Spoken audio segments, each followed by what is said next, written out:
Lecture we study about the colligative property. The colligative properties depend on the number of solute particles irrespectively of their nature relative to the total number of particles present in the solution, such as the property are colligative property. ऐसी property जो केवल solute और solvent के number के ऊपर depend करे, concentration, volume, shape, size के ऊपर डिपेंड ना करें, कॉलिगेटिव प्रॉपर्टी होती हैं. कॉलिगेटिव प्रॉपर्टीज़ 4 टाइप्स की होती हैं. First, depression in freezing point, elevation of boiling point, depression in freezing point, depression in vaporization, and fourth is osmotic pressure. इनको हम पढ़ेंगे. First, relative lowering vapor pressure. See in the second line, this concept given by the Raoult.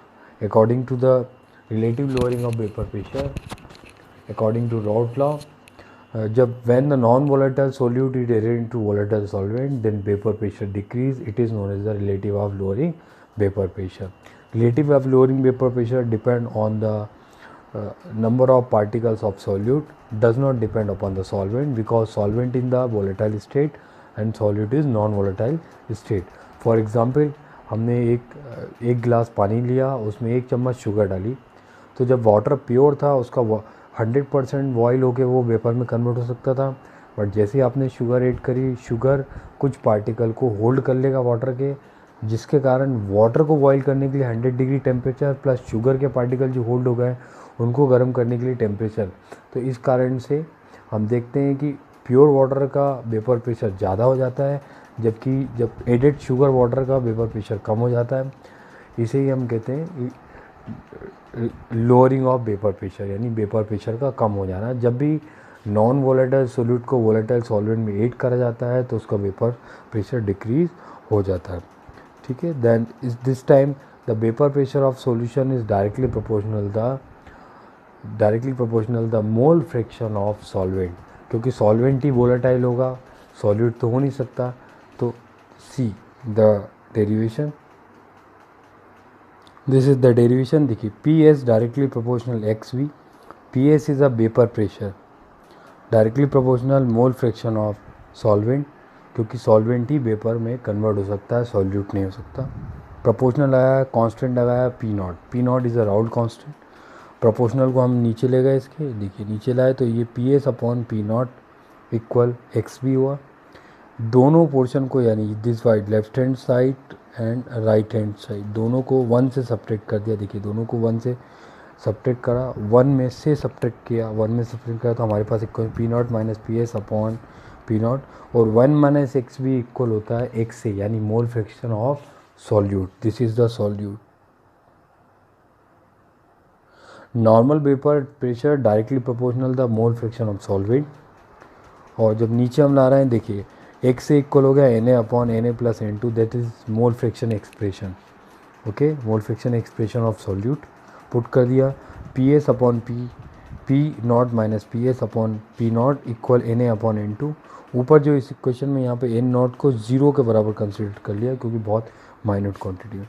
This is the derivation of rock law. फिर से देखें, P S directly proportional the mole fraction of solvent, proportional replace by P naught. P naught is a Raoult constant. Then make a denominator of Ps.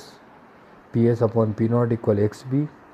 Both sides subtracted from 1. Subtract किया, then we get P naught minus Ps upon P naught equal xa. Xa equal 1 minus xb is a mole fraction of solute.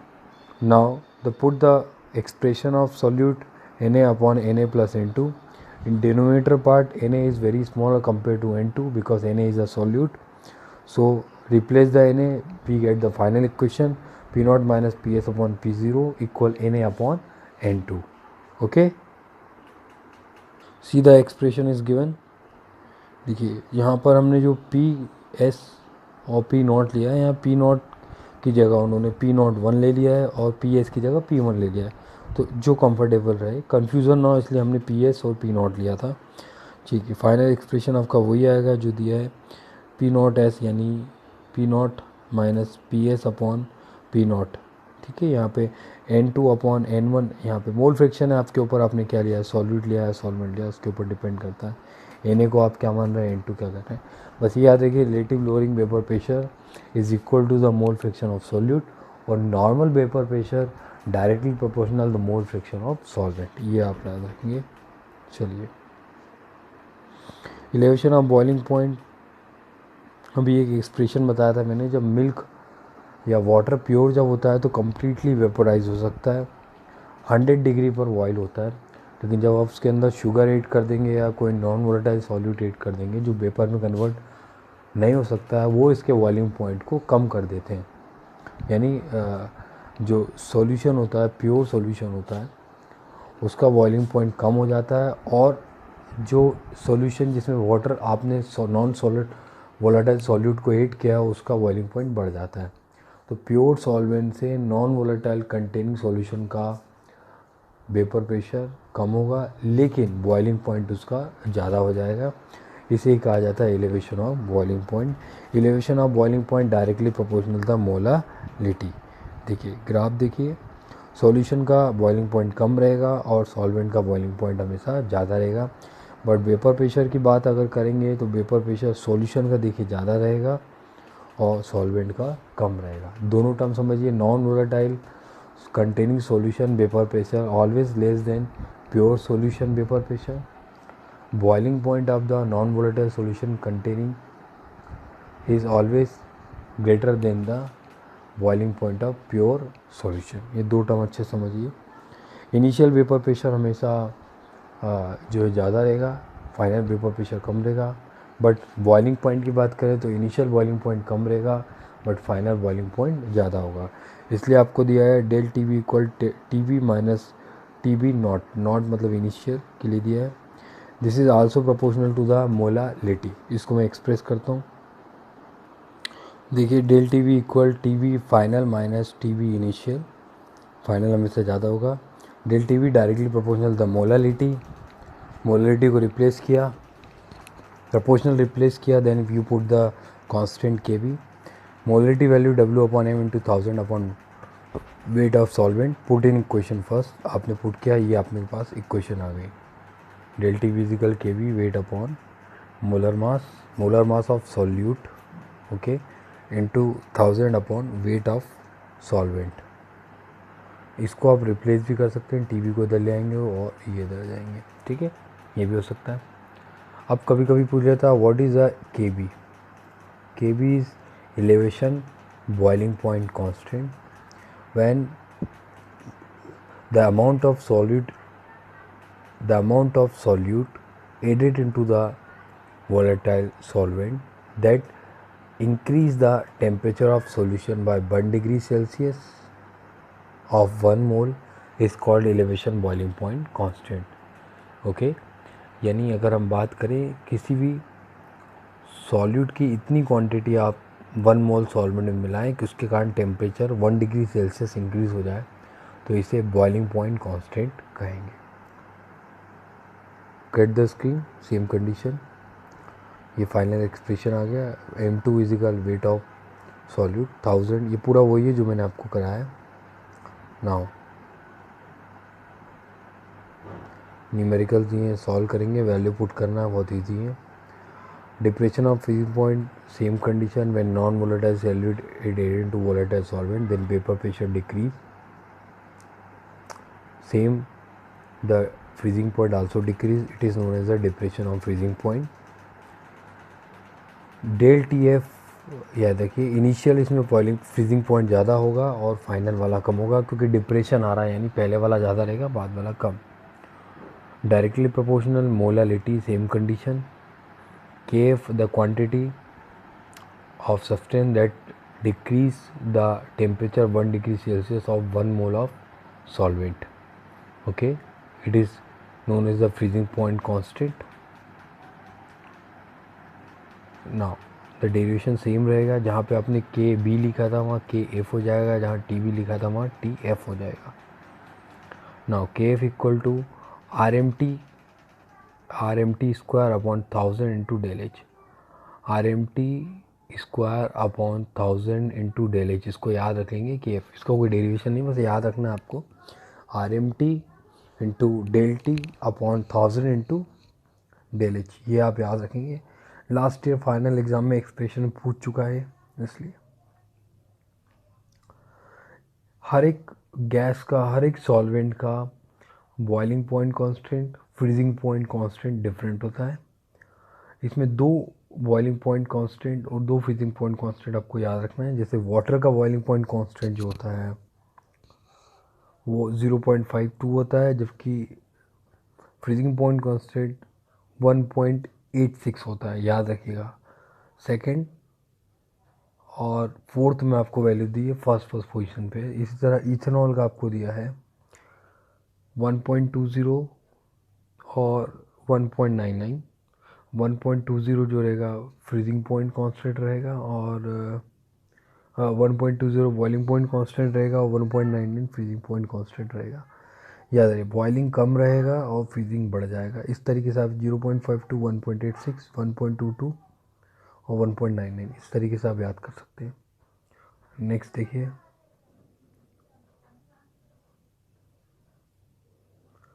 Numerical दिए, solve करने की कोशिश करें। Osmotic pressure, osmosis क्या है?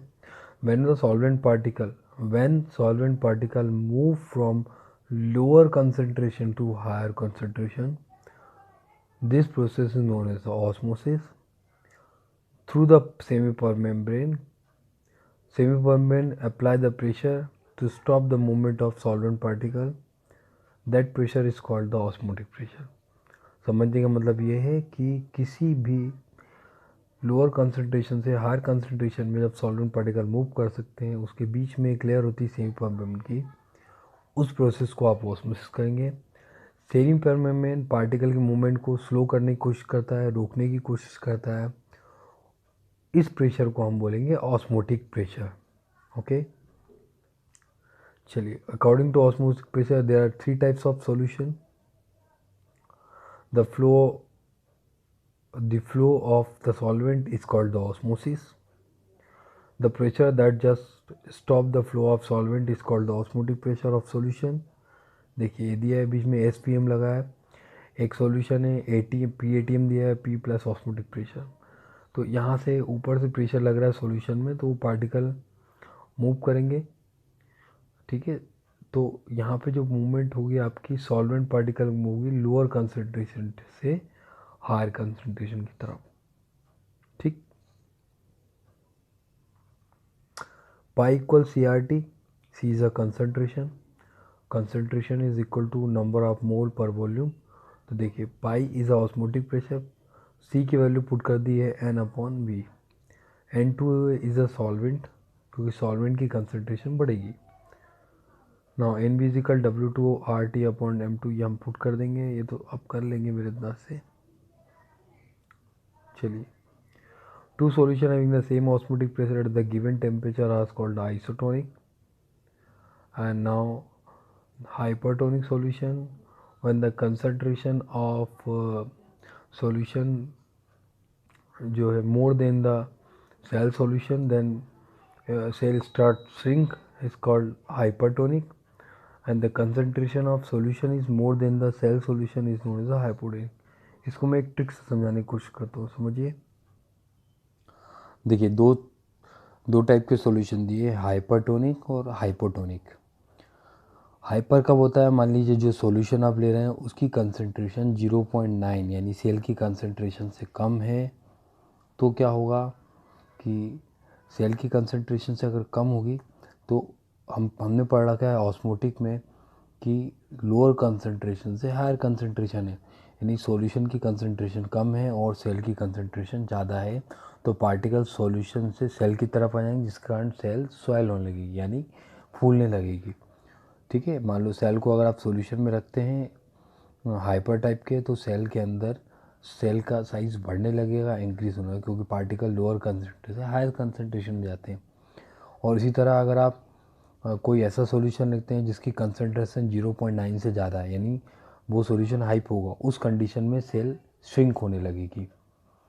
समझ में आ रहा है आपको? ऑस्मोसिस में लोअर कंसंट्रेशन से हायर कंसंट्रेशन में सॉल्वेंट पार्टिकल की मोशन होती है। तो आप जिस सॉल्यूशन में सेल को रख रहे हो वो डिपेंड करेगा कि आपने कैसा लिया है। मान लीजिए सेल को आपने शुगर सॉल्यूशन में रखा है, तो शुगर सॉल्यूशन की कंसंट्रेशन ज़्यादा होती है जबकि सेल की कंसंट्रेशन कम होती है, तो सेल उसमें श्रिंक होगी। और मान लो सेल को आपने नॉर्मल वाटर में रखा है तो सेल का साइज़ बढ़ेगा। क्यों? क्योंकि सेल की कंसंट्रेशन ज़्यादा होगी नॉर्मल वाटर कंपेयर में, तो सेल जो है सॉलो करेगी यानी फूल जाएगी। ओके, तो according to the concentration there are 3 types of solution osmotic pressure. First is a hypertonic, second is normal. Normal को हम बोलते हैं आइसोटोनिक। मान लो आपने ऐसा सॉल्यूशन लिया है जिसका ऑस्मोटिक प्रेशर सेल के ऑस्मोटिक प्रेशर के बराबर है, तो वो कहलाएगा isotonic solution.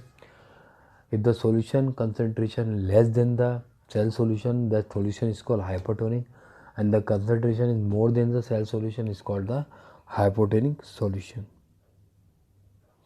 Reverse osmosis and water purification. हमारे सबके घर पे, कई लोगों के घरों पे आर ओ लगा होता है, उसमें रिवर्स ऑस्मोसिस का कॉन्सेप्ट काम करता है। देखिए, एक फ्रेश वाटर है और एक सॉल्ट वाटर या शुगर वाटर है। तो हमें मालूम है कि जो फ्रेश वाटर है वो सॉल्ट वाटर की तरफ मूव कर रहा है, बट हम चाह रहे हैं कि सॉल्ट वाटर की मूवमेंट को रोकना है। तो आपने ऊपर देखा एक पिस्टन से हमने इतना प्रेशर लगाया कि वो प्रेशर ऑस्मोटिक प्रेशर से ज़्यादा हो जाएगा। तो पार्टिकल, वो फ्रेश वाटर पार्टिकल सॉल्ट की तरफ मूव करने की जगह अब उल्टा होगा कि सॉल्ट के वाटर पार्टिकल फ्रेश वाटर की तरफ मूव करने लगेंगे, जिसे रिवर्स ऑस्मोसिस कहा जाता है। Okay, when the external pressure is more than the osmotic pressure, then the process start reverse and solvent particle move through the same moment from higher concentration to lower concentration. It is called the reverse osmosis. This reverse osmosis is responsible for the purification of blood in the heart, similarly in kidney. ठीक है, the reverse osmosis के कारण ये सब होता है। Dialysis is also example of reverse osmosis.